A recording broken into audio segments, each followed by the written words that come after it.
और मैं हरीश मौर्य हूँ और आपके सामने आपके बीच में आए हुए हैं हमारे लोकसभा नैनीताल लोकसभा प्रत्याशी अमर सिंह सैनी जी। साथियों, आप हैं अमर सिंह सैनी जी। तो हमारा जो चुनाव चिन्ह है वो फलों की टोकरी 5 नंबर पे मिलेगा। 19 तारीख में इस बार ये SC ST OBC माइनॉरिटी की पार्टी है जो इस देश में समतामूलक समाज को लाना चाहती है, स्थापित करना चाहती है, राजनीतिक सामाजिक और जो हमारे अधिकार हैं उसको दिलाना चाहती है। तो ये आपके अधिकारों की आपकी अपनी पार्टी है, इसको आपको साथ दीजिए। 19 तारीख में 5 नंबर फलों की टोकरी पे बटन दबाकर सैनी जी को कामयाब बनाइए। साथियों, अब हमारे बाकी इस मैसेज आपको सैनी जी देंगे। धन्यवाद। आप दो फिर दोस्तों, पिछले 75 सालों से हमें कभी इस पार्टी ने लूटा तो कभी उस पार्टी ने लूटा, लेकिन हम 90% लोगों का जो हक है, अधिकार है, जो संविधान ने दिए हैं हमें, समतामूलक समाज का जो हमारा अधिकार है, वो आज तक कोई भी नहीं दिला पा रहा है।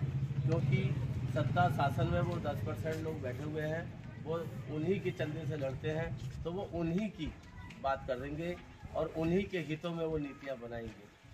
हमारे समाज को, हमारे 90% समाज को उन्होंने शिक्षा से भी दूर करने की उनकी कोशिश है। सभी जगह प्रतिनिधित्व, हमारी संख्या 90% है तो 90% भाग हमारा होना चाहिए। धन धरती राजपाट में 90% भाग हमारा होना चाहिए। बाबू जगदेव प्रसाद कुशवाहा ने एक आंदोलन के दौरान बहुत संघर्ष किए थे और उन्होंने 90 और 10 का नारा दिया था कि 10% लोग केवल सत्ता में हैं और 90% लोग हैं कौन? मूल निवासी लोग हैं कौन? वो हैं आपके SC ST OBC और माइनॉरिटी। ये लोग 90% हैं, लेकिन सत्ता में डिसीजन मेकिंग स्ट्रक्चर में जहाँ नीतियाँ बनती हैं वहाँ पर हमारी कहीं उपस्थिति नहीं है, हमारा कहीं पर भी प्रतिनिधित्व नहीं है।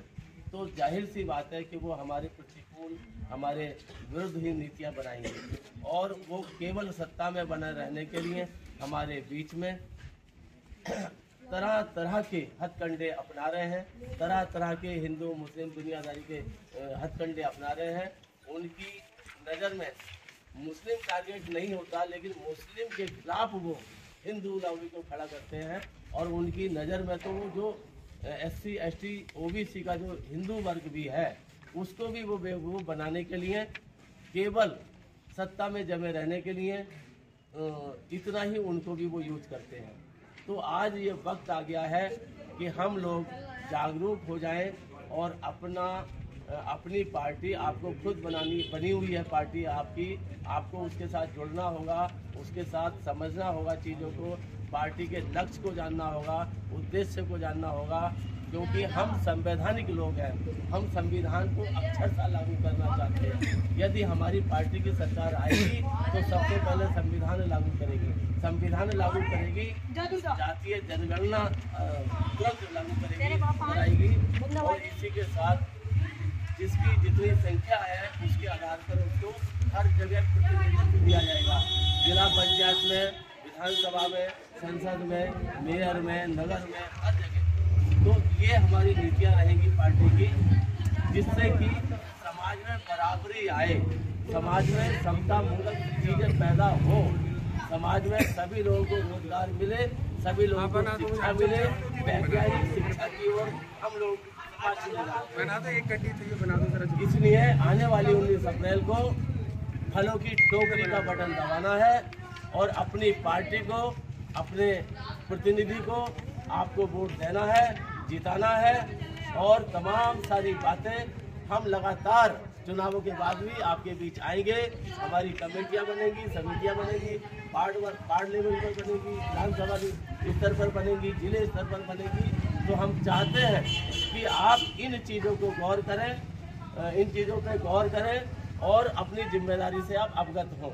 कांग्रेस पार्टी और जो भी और अन्य पार्टी हैं, आप देख लीजिए उठा के कि 60 साल उसने एक पार्टी ने राज किया, कांग्रेस ने किया, परंतु उसने आज तक जातीय जनगणना की कोई बात नहीं उठाई, हमारी हिस्सेदारी की कोई बात नहीं उठाई, हमारे प्रतिनिधित्व की कोई बात नहीं उठाई, हमारी नौकरियों की, रोजगार की, शिक्षा के बारे में। और अब उसके बाद जो पार्टी राज कर रही है 10-12 सालों से, उन्होंने तो और स्पष्ट तरीके से लाइनें खींच दी हैं। वो समाज को अंधकार में लेके जाना चाहती हैं, पीढ़ियों को अंधविश्वास में धकेलना चाहती हैं, और सिर्फ इस देश की जनता को लूट के करोड़ों रुपए, अरबों रुपए वो हर रोज अपने पार्टी फंड में जमा करने का उनका उद्देश्य है। उनका इससे ज्यादा कुछ नहीं है।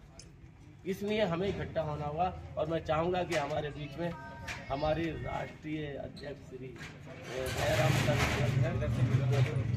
गुजरते समय आप लोग मिले, तो मैं चाहूंगा कि 2 मिनट आप इनको भी समय दें।